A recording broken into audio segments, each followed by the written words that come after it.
invitation that really made a huge, big difference. But the thing is, it's being having autism is like having an empty internet to start with, and then you got to fill it up full of websites. You know, you keep putting information into it. But I had some very good mentors out in the business world. I got invited to do a talk at the American Society for Agricultural Engineers in 1974. And I accepted the invitation.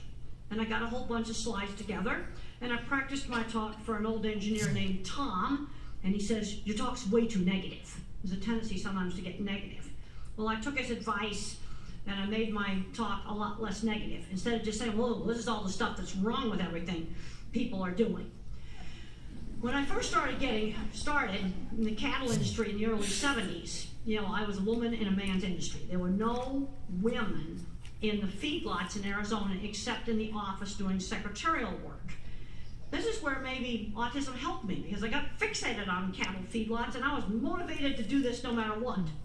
I also didn't pick up all the little subtle cues that maybe, like they're rolling their eyes, they didn't really want me there. So as long as they didn't kick me out like they did in Scottsdale Feed Yard and put bull testicles all over my car, and that did happen. That actually really did happen.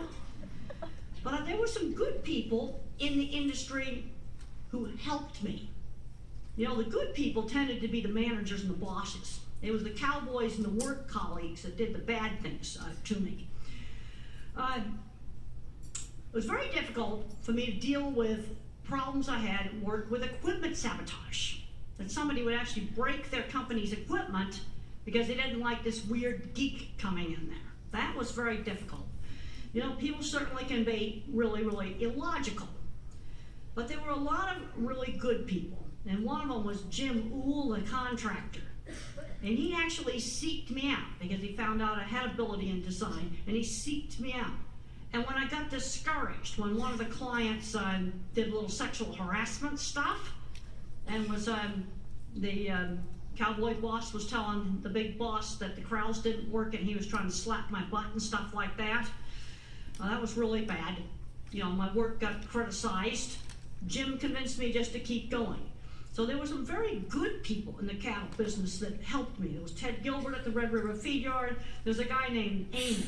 There's a scene in the movie where they slam down the deodorant and they say, "You stink, use it." That actually happened.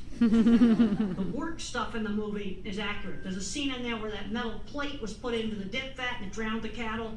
That also actually happened. But there were a lot of good things that happened. Another thing I want to just end up with is when a door opens, you got to be not afraid to walk through that door, because it will only open up for just a second. And that dip vat project was one of those doors. I was at a livestock show, and Gary Oden, the manager of the McElhaney Cattle Company, walked up to me, and he said he needed a dip vat. Well, I was only 60% qualified for this project. I knew how to do the cattle handling, but I didn't know anything about the concrete work. And I was very interested to read in Sheryl Sandberg's book, Lean In. You know, she's the lady suit that keeps the geeks together out there in Silicon Valley. That a man will take a job when he's only 60% qualified, but a woman has to be 90% qualified. Well, I said yes, but I said give me 3 weeks. You gotta remember, no internet. So I had to get on that phone and I had to get a lot of stuff together, and I had to go out and look at a lot of dip vats. I walked across the Mexican border and was measuring the official USDA government dip vat in Mexico that same afternoon. But the thing is, I walked through the door.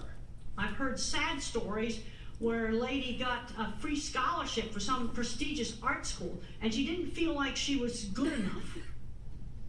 There's some artwork out there that show that definitely is professional grade stuff. These doors are everywhere, but most people don't see them. I figured out very early on that you show your portfolio to the right person, it can open the door. But it only opens for a second. So you've got to walk through it. Don't be afraid. Go ahead and walk through the door. Thank you all for coming.